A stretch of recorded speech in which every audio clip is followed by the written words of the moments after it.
तुसीं देख रहे हो विनिंग पंजाब टीवी। तुहाडे नाल गुरप्रीत सिंह ਚੱਠਾ। बिक्रम मजीठिया दे नाल जुड़ी वड्डी खबर सामने आ रही है। Punjab and Haryana high court वालों बिक्रम मजीठिया की गिरफ्तारी ते 3 दिनों के लिए रोक लगा दी गई है। सो 7 दिनों की मंग बिक्रम मजीठिया के वालों की गई सी। तो जिथे बिक्रम मजीठिया नूं बीते दिनी Punjab and Haryana high court तो वड्डा झटका लगा। उन्हां दी जिहड़ी अग्रिम जमानत है उसनूं खारिज कर दिता गया था। उस तो बाद बिक्रम मजीठिया सुप्रीम कोर्ट का रुख करना सी तां उसनूं लैके जिहड़ी मंग की गई Punjab and Haryana high court तो कि उन्नी देर तक उन्हां नूं राह दी जाए। तो 7 दिनों की मंग की गई सी कि 7 दिनों तक उन्हां दी गिरफ्तारी ते रोक लगाई जाए, क्योंकि उन्होंने सुप्रीम कोर्ट दे विच पटीशन पानी सी तां उसनूं लैके 3 दिनों तक गिरफ्तारी ते रोक हाई कोर्ट दे वल्लों लगा दी गई है। दस दईए कि बिक्रम मजीठिया दे उत्ते 20 दसंबर नूं मोहाली दे विच NDPS एक्ट के तहत मामला दर्ज हुंदा है, जिस दे विच 25, 27 और 29 धारा के तहत परचा दर्ज किया जाता है। तो उस तो बाद बिक्रम मजीठिया ने जिहड़े वो मोहाली कोर्ट का रुख करते हैं ते मोहाली कोर्ट के वल्लों उन्हां दी अग्रिम जमानत नूं खारिज कर दिता जाता है। तो उस तो बाद मजीठिया के वल्लों हाई कोर्ट का रुख किया जाता है। तां हाई कोर्ट दे विच जिहड़ी मामले की लगातार सुनवाई हुंदी है। 5 जनवरी नूं जिहड़ी सुनवाई हुंदी है तां उस सुनवाई दे विच बिक्रम मजीठिया के वल्लों मुकल रोहतगी ते दूजे पासे पंजाब सरकार के वल्लों पी चिदंबरम कोर्ट च पेश हुंदे ने ते पंजाब सरकार तो जवाब मंगिया जाता है। ते 9 जनवरी नूं पंजाब सरकार के वल्लों 17 पन्नियां का जवाब दाखिल किया जाता है। तो उस जवाब दे विच कहा जाता है कि बिक्रम मजीठिया के उत्ते गंभीर दोष ने ते नाल ही जिहड़ा जिक्र है खास तौर पर जगदीश भोला का भी हुंदा नज़र आउंदा है। ते 10 जनवरी नूं फिर वड्डी राहत है बिक्रम मजीठिया नूं मिलदी है। उन्हां दी अग्रिम जमानत है जिहड़ी उन्होंने दित्ती जाती है। तो उस तो बाद 24 जनवरी नूं बीते दिनी जिहड़ी सुनवाई हुई सी उस दे विच बिक्रम मजीठिया की अग्रिम जमानत नूं रद्द कर दिता जाता है। तो उस तो बाद बिक्रम मजीठिया ने जिहड़े उन्होंने सुप्रीम कोर्ट का रुख करना सी ते जिसनूं लैके उन्होंने मंग कीती सीगी कि उन्हां दी 7 दिन तक गिरफ्तारी ते रोक लगाई जाए। पर हाई कोर्ट का जिहड़ा फैसला है उस मुताबिक 3 दिनों तक बिक्रम मजीठिया की गिरफ्तारी ते रोक लगा दी गई है। दस दईए कि अज अमृतसर दे विच जिहड़ा बिक्रम मजीठिया का घर है तां उत्थे पुलिस दे वल्लों रेड की गई उन्हां दी गिरफ्तारी नूं लैके, जिस तो बाद बिक्रम मजीठिया हाई कोर्ट जांदे ने ते हाई कोर्ट दे वल्लों 3 दिनों तक बिक्रम मजीठिया की गिरफ्तारी ते रोक लगा दी जाती है। तो इस तो बाद हुण मजीठिया ने जिहड़े हुण सुप्रीम कोर्ट का रुख करते नज़र आ रहे हैं। तो देखण वाली गल होवेगी कि सुप्रीम कोर्ट तो बिक्रम मजीठिया नूं कोई राहत मिलती है जां झटका लगता है, ये तो आने वाले दिनों च पता लगेगा। फिलहाल जो मामला दर्ज किया गया सी उसनूं लैके जो बिक्रम मजीठिया नूं 10 जनवरी नूं राहत मिलती है तां वो किते ना किते बाहर आके प्रैस कॉन्फ्रेंस करते हैं ते वड्डे दोष ने पंजाब सरकार ते लगाउंदे नज़र आउंदे ने कि उन्हां दे उत्ते सियासी बदलाखोरी के तहत परचा दर्ज किया गया सी।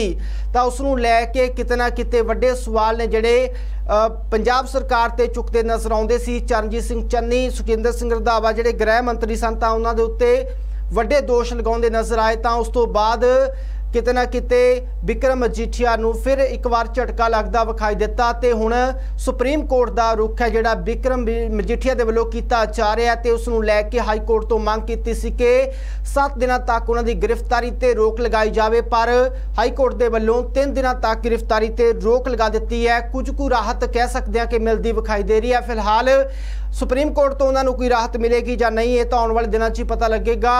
पर बिक्रम मजीठिया दीयां जिहड़ियां मुश्किलां ने किते ना किते वो वादियां जरूर नज़र आ रही ने, क्योंकि उन्हां दे उत्ते NDPS के तहत जो मामला दर्ज किया होया है उसनूं लैके किते ना किते जो 2022 दीयां विधान सभा चोणां ने उसदे विच भी काफ़ी नुकसान का सामना करना पै सकता है जेकर उन्हां नूं सुप्रीम कोर्ट तो कोई राहत नहीं मिलती। तां इसनूं लैके लगातार बिक्रम मजीठिया के वल्लों अदालतों का रुख किया जा रहा है तां जो उन्होंने कोई राहत मिल सके, क्योंकि 20 फरवरी को विधान सभा चोणां होण जा रही ने। तो यह भी कयास लगाए जा रहे हैं कि बिक्रम मजीठिया ने जिहड़े वो चोणां लड़ सकते हैं, हालांकि उन्हों का ऐलान जिहड़ा नहीं किया गया, पर किते ना किते आने वाले दिनों के विच उन्होंने कह सकते हैं कि झटका लग सकता है जेकर कोर्ट के वल्लों उन्होंने कोई राहत नहीं मिलती। तां कह सकते हैं अकाली दल नूं भी इन्हां चोणां दे विच किते ना किते नुकसान हो सकता है। तो उधर बिक्रम मजीठिया ने जिहड़े उसनूं लैके NDPS मामले नूं लैके जिहड़े घिरते नज़र आ रहे हैं। विरोधियों वालों वड्डे जिहड़े सवाल सी लगातार चुके जा रहे सी ते बिक्रम मजीठिया किते ना किते जवाब दिंदे भी इसदा नज़र आए। जदों उन्हां दे वल्लों प्रैस कॉन्फ्रेंस की तां उस समय वड्डे दोष भी पंजाब सरकार ते लगाउंदे नज़र आए। तां हुण कह सकते हैं कि बिक्रम मजीठिया किते ना किते घिरते नज़र आ रहे हैं ते आने वाले दिनों के विच सुप्रीम कोर्ट तो उन्होंने कोई राहत मिलेगी या फिर नहीं। हालांकि हुण थोड़ी जी राहत कह सकते हैं कि 3 दिनों तक पुलिस उन्होंने गिरफ्तारी नहीं कर सकती कि 3 दिनों के विच सुप्रीम कोर्ट तो कोई फैसला आ सकता है कि बिक्रम मजीठिया दी हुण आने वाले दिनों के विच गिरफ्तारी होएगी या फिर सुप्रीम कोर्ट तो उन्होंने कोई राहत मिलती नज़र आती है। तो आने वाले दिनों के विच ही पता लगेगा।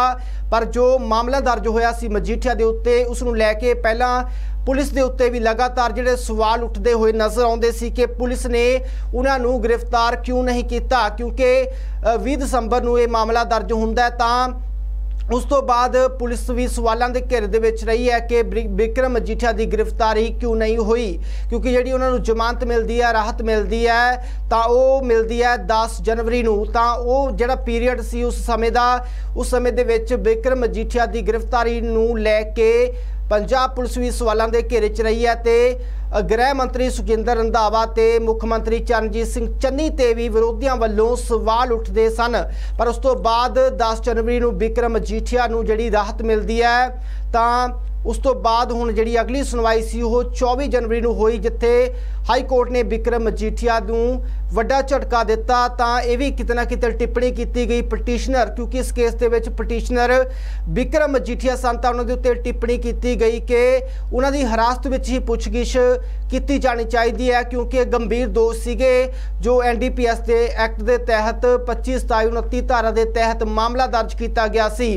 तो उस तो बाद बिक्रम मजीठिया ने जिहड़े हुण सुप्रीम कोर्ट का रुख करनगे, पर उसके विचाले राहत है जिहड़ी उन्हां दे वल्लों मंगी गई सी हाई कोर्ट तो कि जिन्नी देर तक वो सुप्रीम कोर्ट नहीं जाते तां उन्हां दी जिहड़ी गिरफ्तारी है उस ते 7 दिनों तक रोक लगा देनी चाहिए है। पर हाई कोर्ट के वल्लों 3 दिनों तक की जिहड़ी मंग है स्वीकार की ते हुण 3 दिनों तक बिक्रम मजीठिया नूं पुलिस गिरफ्तार नहीं कर सकेगी। हालांकि अज सवेर तो ही, क्योंकि कल शामी उन्होंने जो झटका लगा हाई कोर्ट तो अज सवेर तो ही जिहड़ी पुलिस है अमृतसर स्थित उन्होंने घर से लगातार छापेमारी करती नज़र आई। तो बिक्रम मजीठिया नहीं मिले तां किते ना किते कह सकते हैं कि उन्होंने वल्लों हुण सुप्रीम कोर्ट इको रास्ता है जिहड़ा वो बचिया सुप्रीम कोर्ट कि बिक्रम मजीठिया नूं सुप्रीम कोर्ट तो कोई राहत मिलती है जां उन्हां दीआं मुश्किलां दे विच वाधा हुंदा है तां आउण वाले दिनां दे विच ही पता लगेगा। पर लगातार मजीठिया ने जिहड़े वो इस मामले नूं लैके लंबे समय तो विवादां च घिरदे नज़र आए। जदों कैप्टन अमरिंदर सिंह सत्ता च आए तां उस समय तो लैके हुण तक मजीठिया ने जिहड़े वो नशे ड्रग मामले नूं लैके सवालों के घेरे च रहे ने, विरोधियों के निशाने ते रहे ने। ते उस तो बाद फिर एक बार उन्हां दे उत्ते कानून का सकंजा जिहड़ा वो तणदा विखाई दे रहा है। तो 3 दिनों तक दा गिरफ्तारी ते रोक है, पर उस तो बाद कोई राहत है जिहड़ी सुप्रीम कोर्ट वालों मिलेगी जां फिर नहीं, ये तां आउण वाला समय दसेगा। फिलहाल बिक्रम मजीठिया ने जिहड़े हुण सुप्रीम कोर्ट का रुख करदे विखाई दे रहे ने। लगातार जुड़े रहो विनिंग पंजाब टीवी दे नाल। दिओ इजाजत, धन्नवाद।